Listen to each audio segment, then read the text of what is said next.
Hello there, lovely people. It's Alex from Nintendo Life here, and yes, we have played Super Mario 3D World or is it plus Bowser's Fury? That's the more important bit, isn't it? And when I say we, I mean it in a very broad sense, because it is not me who has played it, unfortunately. It is, in fact, our good friend Chris Scullion. So just to clarify, largely down to, well, the current situation in the world, these are not my words, they are Chris's. But anyway, that's more than enough waffling. Let's dive right into things.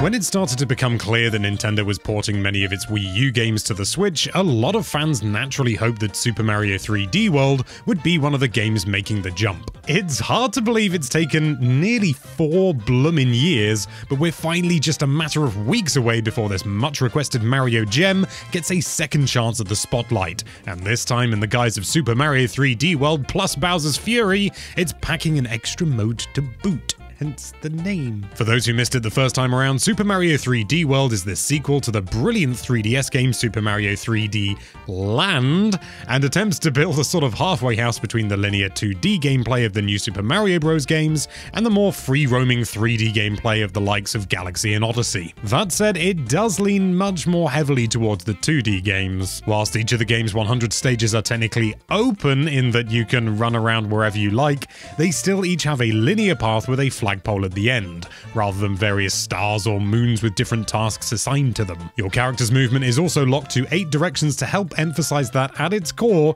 this is still a game about running straight, just like its 2D siblings. If you've played the Wii U version already, you may well notice some improvements have been made in this Switch port.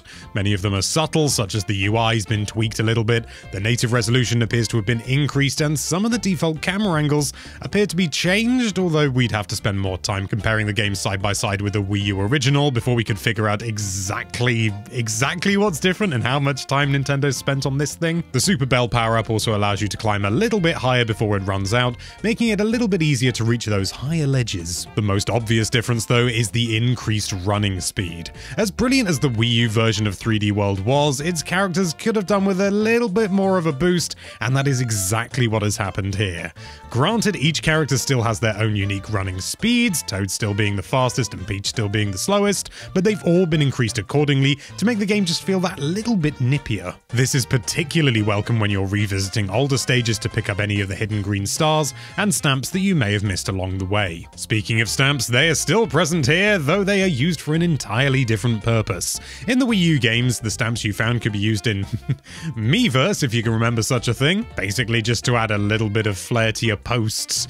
But since Miiverse is tragically no longer with us, the stamps are now used in the shiny new photo mode. If you're familiar with the photo mode in Super Mario Odyssey, it's pretty much the same deal here. You can rotate the camera, zoom in and out, add filters and the like, but this time you can also place your collected stamps directly on the game world.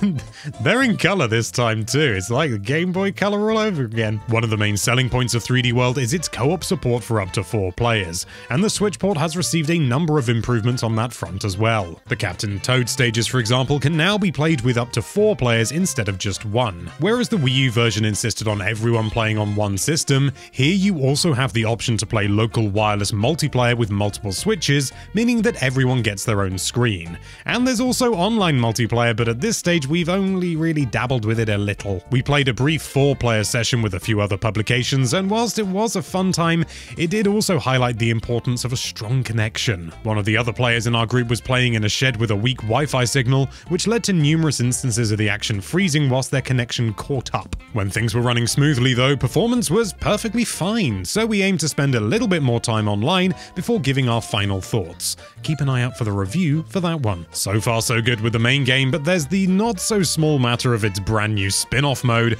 Bowser's Fury. From what we've played so far, this is all the best way we can describe it. You know how we said that 3D World was a mix between the 3D open world Mario games and the linear 2D Mario games, but leaned more towards the 2D one?